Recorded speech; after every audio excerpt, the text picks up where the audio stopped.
आई वडिलांचं मला नाव मोठं करायचं आहे, मला यशस्वी व्हायचं आहे. अनेक विद्यार्थी क्लास लावतात, अनेक विद्यार्थी शिक्षकांचं मार्गदर्शन घेतात, अनेक विद्यार्थी त्याच्यामध्ये यशस्वी होतात. मी 2 महिन्यापूर्वी आपल्या परिसरातल्या एका अकॅडमिक व्याख्यानासाठी आलो होतो आणि तिथल्या 4-5 विद्यार्थ्यांचा मी सत्कार केला. मला खूप आनंद झाला.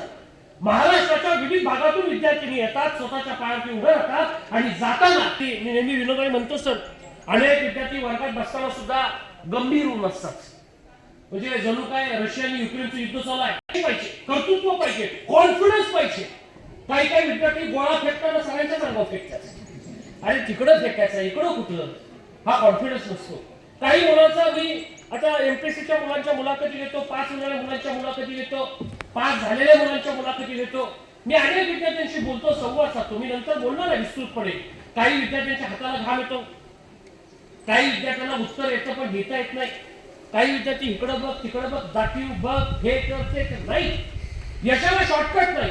तुम्हाला यश प्राप्त करायचं असेल तर विद्यार्थी मित्र तुमचा अभ्यास उत्तम पाहिजे. मी नेहमी सांगतो 10वी आणि 12वीच्या गुणवत्ता यादीत येणारी मुलं सक्सेस का होतात? 365 दिवस भागिले 6 विषय, 365 दिवस भागिले 9 विषय हे गणित त्या मुलांच्या समोर असतं. म्हणून ती मुलं स्पर्धा परीक्षेत यशस्वी होतात, 10वी 12वीच्या परीक्षेत यशस्वी होतात. तुमच्याकडे तुमचा प्लॅन पाहिजे. एखादा विद्यार्थी हुशार असतो पण मैदानावरती त्याला चमकता येत नाही. एखादा विद्यार्थी गुणवान असतो पण त्याला तोंडी परीक्षा देता येत नाही. म्हणून मी त्या विद्यार्थ्यांना नेहमी सांगतो, yes I get what I want. मी यशाच्या दिशेने जाऊ शकतो, मी यश मिळवू शकतो, मी स्वतःच्या पायावरती उभा राहू शकतो, मी सक्सेस मिळवू शकतो. फक्त गरज आहे तुम्ही स्वतःला ओळखलं पाहिजे. आणि स्वतःला ओळखायचं असेल तर त्यासाठी कॉन्फिडन्स पाहिजे. स्पर्धा परीक्षेची तयारी करताना एक गोष्ट फार महत्वाची आहे, ज्या विद्यार्थ्याकडे कॉन्फिडन्स असतो तोच विद्यार्थी विजेता बनतो. आणि कसा विजेता तुम्हाला बनायचा असेल तर विद्यार्थी मित्र तुम्ही स्वतःला ओळखा. गणित, विज्ञान आणि इंग्रजी या 3 विषयाची साधारणतः अनेक विद्यार्थ्यांना भीती वाटते. मी नेहमी सांगतो, या तुमच्या परीक्षेमध्ये काय असतं? बुद्धिमत्ता असते, सराव चाचणी असते, लेखी परीक्षा असते आणि मग तुमची मुलाखत. तुम्ही कॉन्फिडन्सनं बोललं पाहिजे, कॉन्फिडन्सने लिहिलं पाहिजे.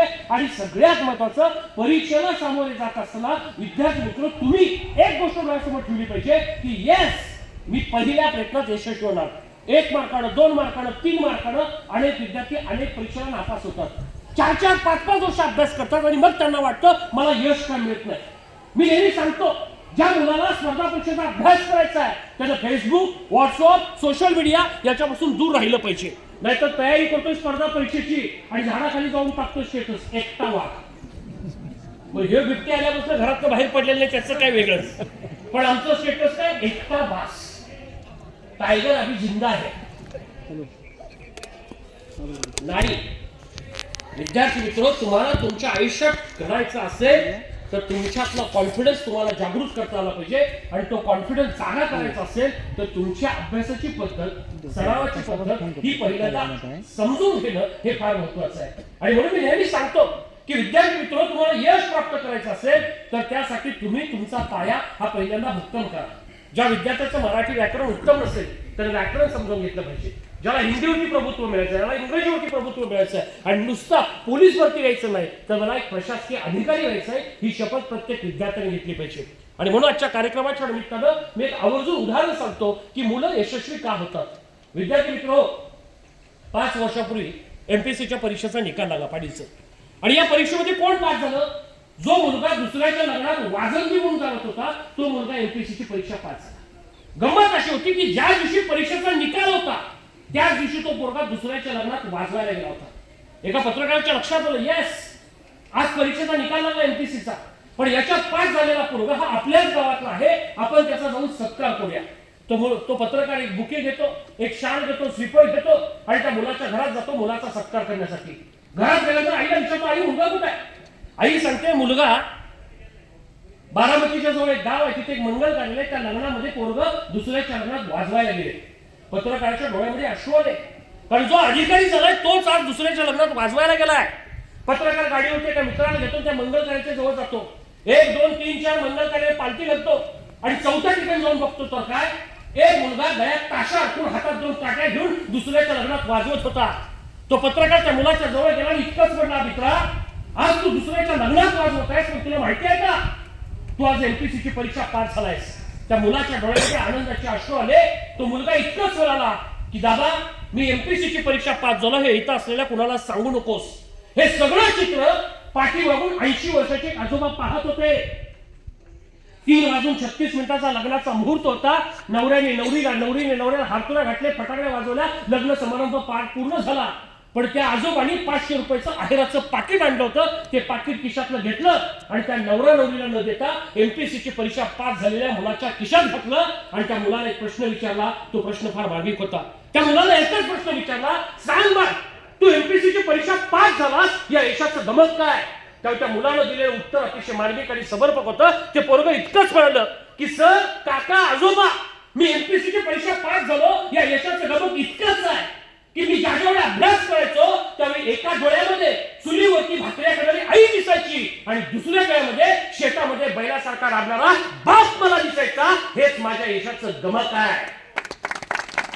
ज्या विद्यार्थ्याला एका डोळ्यामध्ये चुलीवरती भाकऱ्या करणारी आई आठवते आणि आपल्यासाठी कष्ट करणारा बाप आठवतो, तीच पोरं यशस्वी होतात. पण ज्या पोराला स्पर्धा परीक्षेचा अभ्यास करत असताना एका डोळ्यात गुलाबाचं फुल दिसतं आणि दुसऱ्या डोळ्यामध्ये 350 रुपयाचं रिचार्ज नेटचं दिसतं, ते पोरग यशस्वी होत नाही. कारण इतिहास त्यांचीच नोंद घेतो. ज्यांच्या शौर्य, पराक्रम, कष्ट करण्याची ताकद आहे त्यांची नोंद हा इतिहास घेत असतो. हे प्रत्येक विद्यार्थ्यांनी लक्षात ठेवलं पाहिजे. आणि म्हणून तुम्हाला तुमच्या आयुष्यामध्ये मित्र यशस्वी व्हायचं असेल तर त्या कष्टाची जाणीव पाहिजे. आणि ती जाणीव जोपर्यंत होत नाही तोपर्यंत तुमच्यातून विजेता निर्माण होणार नाही. आणि म्हणून मी सातत्याने सांगतो की विद्यार्थी मित्र, तुम्ही तुमचा पाया हा भक्कम करा. आणि हा पाया भक्कम करायचा असेल तर काय करायचं? वर्गात नीट लक्ष द्यायचं. 12वी परीक्षा आपण ग्रॅज्युएशनला जातो. अनेक मुलं कमवा शिका करतात. अनेक मुलं घरामध्ये 2 म्हशी 2 गाई घेतात, सांभाळतात, स्पर्धा परीक्षेचा अभ्यास करतात.